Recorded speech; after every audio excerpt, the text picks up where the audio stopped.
The scene shows the house of Heracles in the background. There enter two travelers, Dionysus on foot in his customary yellow robe and buskins, but also with the club and lion skin of Heracles, and his servant Xanthias on a donkey carrying the luggage on a pole over his shoulder. Shall I crack any of those old jokes, master, at which the audience never failed to laugh? Aye, what you will, except I'm getting crushed. Fight shy of that. I'm sick of that already. Nothing else smart? Save my shoulder aching. Come now, that comical joke? With all my heart, only be careful not to shift your pole, and... What? And vow that you've a bellyache. May I not say I'm overburdened so, that if none ease me, I must ease myself? For mercy's sake, not till I'm going to vomit. What? Must I bear these burdens and not make one of those jokes? Amypius and Lysis and Perintheus? In every play they write, put in the mouths of their burden bearers? Don't make them. No, I tell you, when I see their plays and hear those jokes, I come away more than a 12-month older than I went. Oh, thrice unlucky neck of mine, which now is getting crushed, yet must not crack its joke. Now is not this fine pampered insolence, when I myself Dionysus, son of Pipkin, toil on afoot, and let this fellow ride, taking no trouble and no burden bearing? What? Don't I bear? How can you when you're riding? Why, I bear these. How? Most unwillingly. Does not the donkey bear the load you're bearing? Not what I bear myself, by Zeus, not he. How can you bear when you are born yourself? Don't know, but anyhow my shoulder's aching. Then since you say the donkey helps you not, you lift him up and carry him in turn. Oh, hang it all. Why didn't I fight at sea? You should have smarted bitterly for this. Get down, you rascal. I've been trudging on 'tis now I've reached the portal, where I'm going first to turn in. Boy, I say there, boy. Who banged the door? How like prancing centaurs he drove against it, mercy o' me. What's this? Boy? Yes? Did you observe? What? How alarmed he is. Aye, truly, lest you've lost your wits. Oh, by Demeter, I can't choose but laugh. Biting my lips won't stop me. Ha, ha, ha. Pray you come hither, I have need of you. I vow I can't help laughing, I can't help it. A lion's hide upon a yellow silk. A club and buskin. What's it all about? Where are you going? I was serving lately aboard the Cleithines, more than a dozen of the enemy ships. You too? We too. And then I awoke, and lo! There as on deck I'm reading to myself. The Andromede, a sudden pang of longing, shoots through my heart you can't conceive how keenly. How big a pang? A small one, mullen size. Caused by a woman? No. A boy? No. A man? Ah. Was it for Cleithines? Don't mock me, brother, on my life. I am in a bad way, such fierce desire consumes me. Ay, little brother, how? I can't describe it, but yet I'll tell you in a riddling way.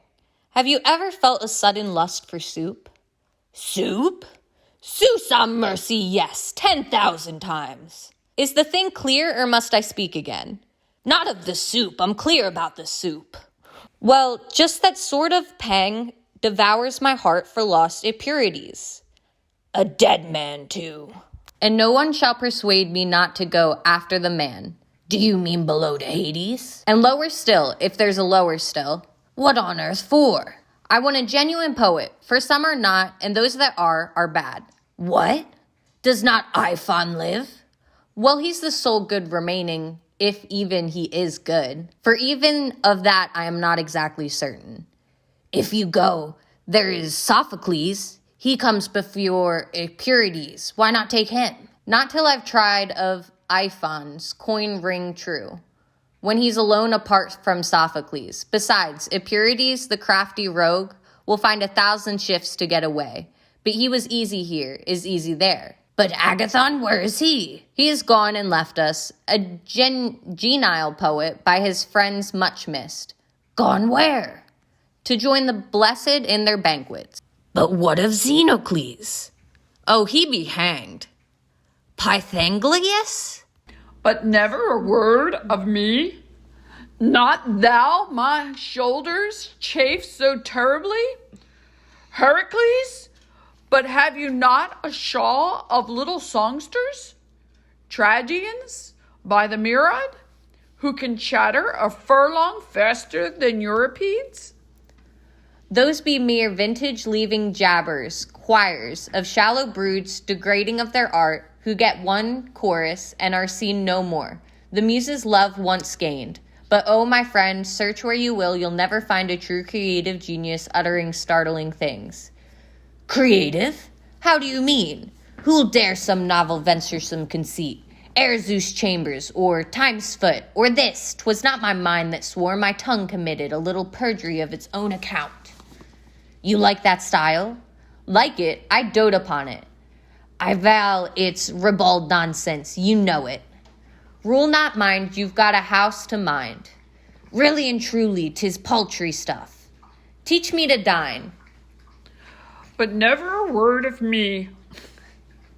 But tell me truly, 'twas this I came, dressed up to mimic you what friends received, and entertained you when you went below, to try to bring back Cerberus, in case I need them, and tell me to the heavens, foundations, shops, road, wrestling paces, stews, refreshment rooms, towns, lodgings, hostesses, with whom were found in fewest bugs. But never a word of me. You are really game to go?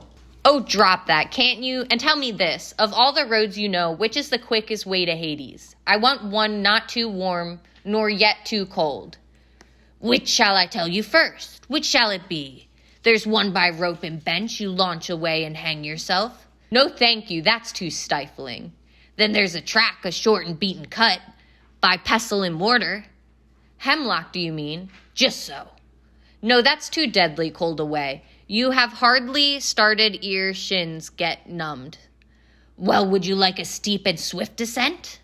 Aye, that's the style. My walking powers are small. Go down to Ceramicus. And do what? Climb to the tower's top pinnacle. And then absorb the torch race started. And then, when all the multitude is shouting, let them go, let yourself go. Go whither? To the ground. And lose, forsooth, 2 envelopes of brain? I'll not try that. Which will you try? The way you went yourself. A parlous voyage that, for first you'll come across an enormous lake of fathomless depth. And how am I to cross? An ancient mariner will row you over, in a wee boat so big, the fair 2 obuls. Fie, the power 2 obuls have, the whole world through. How come they thither? Theseus took them down, and next you'll see a great snake and savage monsters in tens of thousands. You needn't try to scare me, I'm going to go. Them weltering seas of filth and ever-ripening dung and plung thetherin, whose has wronged the stranger here on earth, or robbed his boy-love of promised pay, or swinged his mother, or profanely smitten his father's check, or sworn an oath forsworn, or copied out a speech of Morsiamus. Thereto, perdie, should he be plunged, whoe'er has danced the sword stance of Cincius. And next the breath of flutes will float around you, and glorious sunshine such as ours. You'll see the myrtle groves and happy bands whose clap their hands in triumph, men and women too. And who are they? The happy mystic bands. And I'm the donkey in the mystery show, but I'll not stand it not one instant longer. Who'll tell you everything you want to know? You'll find them dwelling close beside the road. You are going to travel just at Pluto's gate, and fare thee well, my brother. And to you good cheer.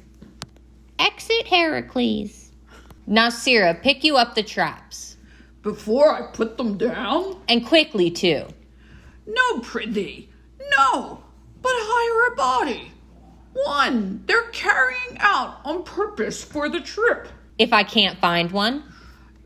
Then I'll take them. Good, and see thee are carrying out a body now. Here, a corpse wrapped in its own grave clothes and lying on a bearer is carried across the stage. Hello, you there, you dead man. Are you willing to carry out our little traps to Hades? What are they? These. 2 drachmas for the job? Nay, that's too much. Out of the pathway, you. Beshrew thee, stop. Maybe we'll strike a bargain. Pay me 2 drachmas, or it's no use talking. How about 1.5? I'd lifer live again, I. Oh, absolute the knave is. He be hanged. I'll go myself. You're the right sort, my man. Now to the ferry. Yo up, lay her to. Whatever's that? Why, that's the lake by Zeus, whereof he spake, and yon's the ferry boat. Poseidon, yes. And that's old fella's Charon. Sharon, oh welcome, Sharon, welcome, Sharon. Who's for the rest from every pain and ill? Who's the lace plain, the donkey shearings? Who's for Cerberia, Tanarum, or the ravens? Hurry in. But where are you going really? In truth to the ravens? For your behoof, step in. Now, lad. A slave, I take no slave, unless he has fought for his body rights at sea. I couldn't go. I got the eye disease. Then fetch a circuit round about the lake, Where must I wait? beside the withering stone, hard by the rest.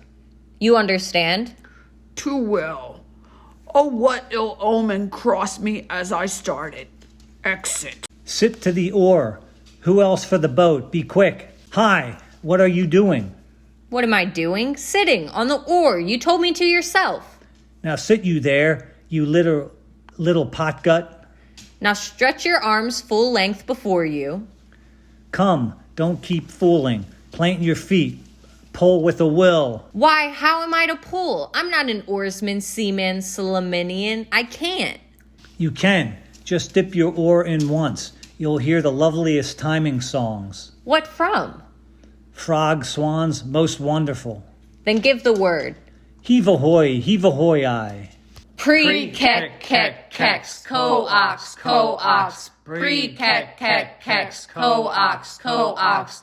We children of the fountain and the lake, let us wake. Our full choir shout as the flutes are ringing out. Our symphony of clear voices song. The song we used to love in the marshlands up above. In praise of Dionysus to produce, of Niceans Dionysus son of Zeus. When the revel tipsy throng, all crapulous and gay, to our precinct reeled along on the holy pitcher day. Pre-kick-kick-cox, co-ox, co-ox. Oh dear, now I declare I've got a bump upon my rump. Pre-kick-kick-kicks, co-ox, co-ox. But you, perchance, don't care. Pre-kick-kick-kicks, co-ox, co-ox. Hang you and your coaxing tool. There's nothing but coax with you. That is right, Mr. Busybody, right. For the muses of the lyre love us well. And Hornfoot Pan, who plays on the pipe his jocund lays. And Apollo, harper bright, in our chorus takes delight. For the strong reed stake, which I grow within my lake, to be grindled in his laire's deep shell. Bree-kick-kick-kex, co-ox, co-ox. My hands are blistered very sore. My stern below is sweltering so. 'Twill soon, I know, upturn and roar. Bree-kick-kick-kex, co-ox, co-ox. O tuneful race, O pray give o'er. O singing no more. I know, loud and louder our chant must flow. Sing if ever ye sang of yore, when in sunny and glorious days, through the rushes and marsh flags springing, on we swept in the joy of singing. Myriad diving roundelays, or when fleeing the storm we went down to the depths, and our choral song widely raised to a loud and long, bubbling, bursting accompaniment. Bree, kick, kick, cax, co-ox, co-ox. This timing song I take from you. That's a dreadful thing to do. Much more dreadful if I row till I burst myself I trow. Bree, kick, kick, cax, co-ox, co-ox. Go hang yourself for what I care. All the same we'll shout and cry, stretching all our throats with song, shouting, crying all day long. Bree, kick, kick, kex, co-ox, co-ox. In this you'll never, never win. This you shall not beat us in. No, nor ye prevail o'er me. Never, never I'll my song, shall if need be all day young, until I've learned to master your co-ax. Bree, kek, kek, kex, co-ox, co-ox. I thought I put a stop to your co-ox. Stop, easy. Take the oar and push her too. Now pay your fare and go. Here 'tis, two obuls. Xanthias, where's Xanthias? Is it Xanthias there?